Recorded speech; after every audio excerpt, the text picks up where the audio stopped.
أينما كنا أينما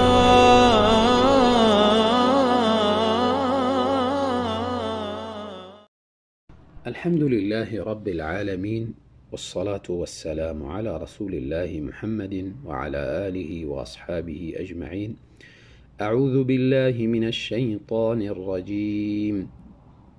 بسم الله الرحمن الرحيم. إنا أعطيناك الكوثر فصل لربك وانحر إن شانئك هو الأبتر. تفسیر هشتم سوره الکوثر. در سبب نزول این سوره گفته شده وقتی که فرزندان رسول الله صلی الله علیه وسلم به نام قاسم و عبدالله در مکه وفات کردند، بعضی از مشرکین قریش، کسایی که زیاد کینه داشتند، بغض داشتند نسبت به رسول الله صلی الله علیه وسلم، اینها گفتن محمد دیگه نسبش قطع شد، از اون نام و نشانی باقی نماند. وقتی که خودش وفات کنه دین یزی هم از بین می رود، دعوتش دیگه خاتمه می یابد. الله تعالی در جواب از اونها این سوره را نازل فرمود. و از سعید ابن جبیر رحمه الله نقل شده می فرماید که سوره در موقع حدیبیه نازل شده، وقتی که رسول الله صلی الله علیه و سلم میخواستن با جمع بزرگی از صحابه بروان مکه عمره کنن و بعد از او حج کنن. مشرکین مانع شدن و بعد از صلح دیگر الله امر کرد که نماز بخوان و قربانیت ذبح کو و به طرفی مدینه واپس شد. والله اعلم کدام روایتی درست و صحیحی در سبب نزولی سوره ثابت نشده، مجرد اقوال است که نقل میشه. ترجمه لفظی سوره: بسم الله الرحمن الرحیم. انا اعطیناک الکوثر. ای پیامبر صلی الله علیه و سلم، دادیم ما تو را الکوثر. در لفظ الکوثر چند تفسیر است. از جمله الکوثر مراد نهر کوثر، یعنی دادیم تو را ای پیامبر صلی الله علیه و سلم نهر کوثر. نهر کوثر نهری است در جنت. از این نهر دو میزاب، دو نوشاره آب میریزه به حوض رسول الله صلی الله علیه و سلم که در میدان عرصات می باشه و هر پیامبر از خود حوضی دارن و برای رسول الله صلی الله علیه و سلم همچنان حوضی می باشه در میدان عرصات. و از این کوثر آب میریزه به این حوض. بعضیا تفکیک نمی کنن حوض و کوثر یک چیز می دارن، در حالی که چیز نیست. کوثر در جنت است. احادیث صریح ذکر میکنه که حدیث صحیح بخاری میگه که در رسول الله صلی الله علیه و سلم وقتی که رفتن در جنت دیدن، شب معراج کوثر را در جنت دیدن و از جبرائیل پرسان کردن که چی نهری است؟ گفتن ای همون کوثری است که به تو داده شده. و در وصف کوثر و همچنان حوض احادیث بیشمار زیادی آمده. همون وصف کوثر تقریبا وصف حوض است، هر دو یک وصف دارند، چون اصلی حوض از کوثر است. آبی بسیار زیاد صاف و شفاف دارد که سفیدی از او به مانند شیر می باشه و مزه و لذتی از او مانند عسل بسیار شیرین. و در اطراف حوضی که در عرصات از همچنین در کوثر گلاس ها به اندازه ستاره های آسمان گذاشته شده که مردم وقتی که در میدان عرصات میرن، کسایی که دین رسول الله صلی الله علیه وسلم تغییر ندادن از این آب می نوشن و مسیری طولی ازی و همچنان عرضی ازی به مسیری 1 ماه می باشه و کسی که از این آبی کوثر بنوشه دیگر هرگز تشنگی را احساس نمیکنه. احادیثی بیشماری در این باره میآید. یا مراد از کوثر بعضی مفسرین معنا کردن مراد خیر زیاد است، الخیر الکثیر. وقتی که این معنا را کنیم پس در تحت ازی کوثر همو نهر کوثر هم شامل میشه. به رسول الله صلی الله علیه وسلم خیر زیادی داده شده، هم در دنیا و هم در آخرت. نبوت از جمله آن خیر است، قرآن همچنان، و سیادتی ولد آدم، انا سید ولد آدم، رسول الله صلی الله علیه وسلم فرموده. و همچنان بهترین اتباع صحابه رسول الله صلی الله علیه وسلم بعد از پیامبران بهترین مردم هستند. و همچنان بهترین امت، کنتم خیر امت اخرجت للناس، بهترین امت و زیادترین امت. و همچنان زمین به رسول الله صلی الله علیه وسلم پاک گردانده شده و مسجد هر جا می توانند نماز بخوانند. و دشمنان از مسیر بسیار دور، مسیر 1 ماه، از رسول الله صلی الله علیه وسلم حراس داشتند. و همچنان عموم بعثت رسول الله صلی الله علیه وسلم که برای همه انس و جن، عرب و عجم، همه اقوام فرستاده شدند. بعثت الى الناس کافه. و همچنان رسول الله صلی الله علیه وسلم برشان شفاعت کبرا تخصیص داده شده، به هیچ پیامبر دیگری شفاعت داده نشده. و روز قیامت اولین شخصی هستند که دروازه بهشت برشان باز کرده میشه و وارد بهشت میشن. و همچنان رسول الله صلی الله علیه وسلم اولین شخصی هستند که از قبر خیزانده میشن. پس مراد از خیر کثیر یعنی خیر زیادی است که به رسول الله صلی الله علیه وسلم در دنیا و آخرت داده شده و داده می شود. و نهر کوثر هم از همان خیر کثیر است. فصل لربک وانحر.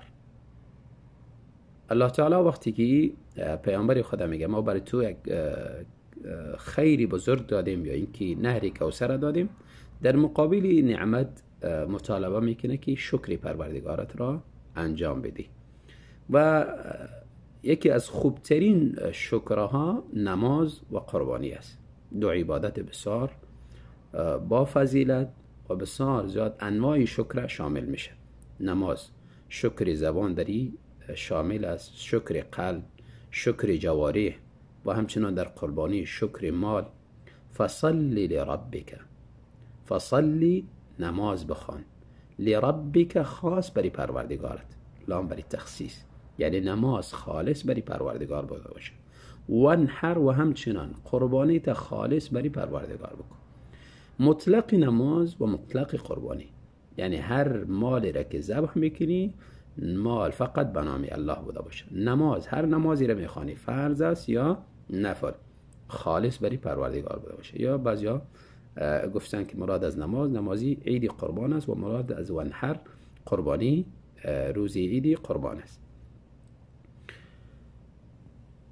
این شانئک هو الابتر. این جمله اشاره میکنه به مسبب نزولی که در ابتدا ذکر کردیم.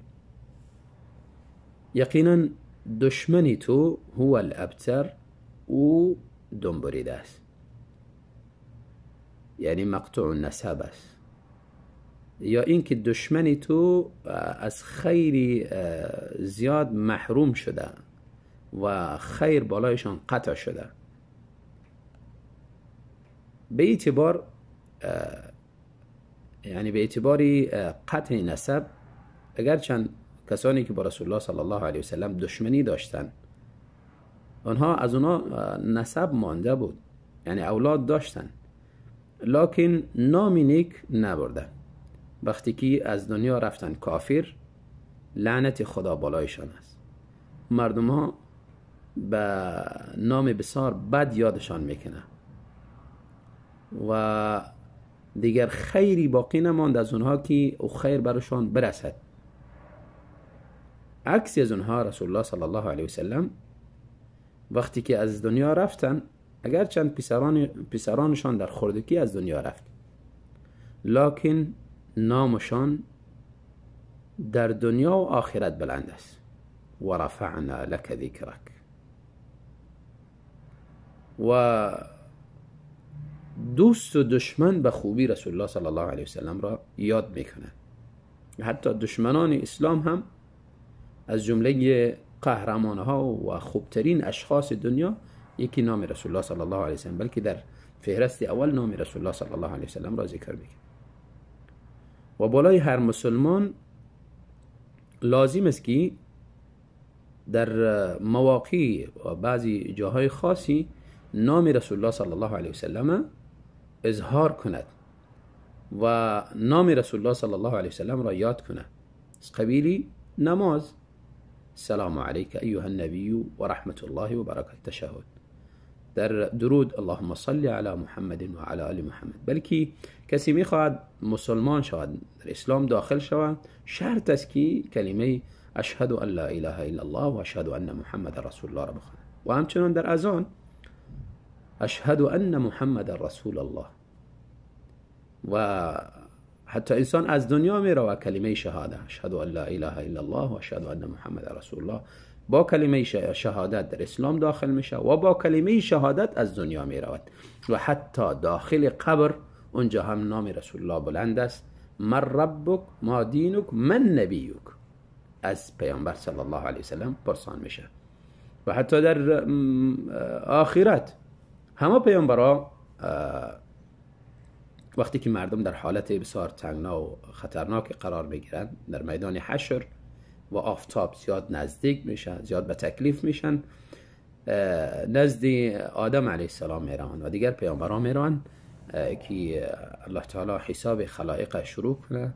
به جز رسول الله صلی الله علیه وسلم کسی حق برش داده نمیشه که شفاعت بکنه. شفاعتی کبرا، شفاعتی بزرگ، حق رسول الله صلی الله علیه وسلم و اونجا هم نام رسول الله صلی الله علیه وسلم بلند می باشه. و اما دشمنانی از اونها زبون شدن، لعین شدن، مطرود شدن، دیگر نام و نشانی از اونها باقی نمان. این شانئک هو الابتر. بعضی درسهای عقیدتی از این سوره گرفته میشه، از جمله ایمان به روز آخرت. یکی از ارکان ایمان است ایمان به روز آخرت و ای از این جمله دانسته میشه ان اعطیناک الکوثر. کوثر نهری است گفتیم در جنت. حدیث صحیح در صحیح بخاری صریح میگه که نهری است در جنت. پس یعنی اموری است که مربوط به آخرت و باید ما به روز آخرت ایمان داشته باشیم که دنیا ختم شدنی است و روزی بعدی میگه که به نام آخرت و اونجا زندگی همیشگی است. و همچنان سوره اشاره میکنه به اخلاص در عبادت، در نماز، قربانی. فصلی لربک وانحر، یعنی انسان همه عباداتشان را خالص برای پروردگار داشته باشه. اگر در او عبادات ریا داخل شد یا عبادت برای غیر الله بود، دیگه در او صورت انسان بجای از اینکه ثواب بگیره باز گناه میگیره و بجای از اینکه سبب شود عبادتش که وارد جنت شود، عکس سبب میشه که وارد جهنم شود. و همچنان سوره اشاره میکنه به اهمیت نماز و قربانی، یعنی یکی از عباداتی بزرگی است که در انواع از شکر نهفته است. و همچنان در سوره که اشاره است به اثبات کرامت پیامبر صلی الله علیه وسلم که نسلشان هرگیز قطع نمیشه، نه در دنیا و نه در میدان عرصات و نه در آخرت. و نام رسول الله صلی الله علیه وسلم همیش باقی در دنیا و آخرت بوده و باقی میماند و نسبشان در او الله تعالی برکت انداخته که اللهم صل علی محمد و علی آل محمد كما صليت على ابراهیم و علی آل ابراهیم انك حمید مجید. اللهم بارک علی محمد. هر مسلمان مکلف است که برای برکت نسل رسول الله صلی الله علیه وسلم دعا بکند. پس کرامت بزرگی برای رسول الله صلی الله علیه وسلم است که نسلشان در دنیا و آخرت قطع نمیشه. بارک الله فیکم.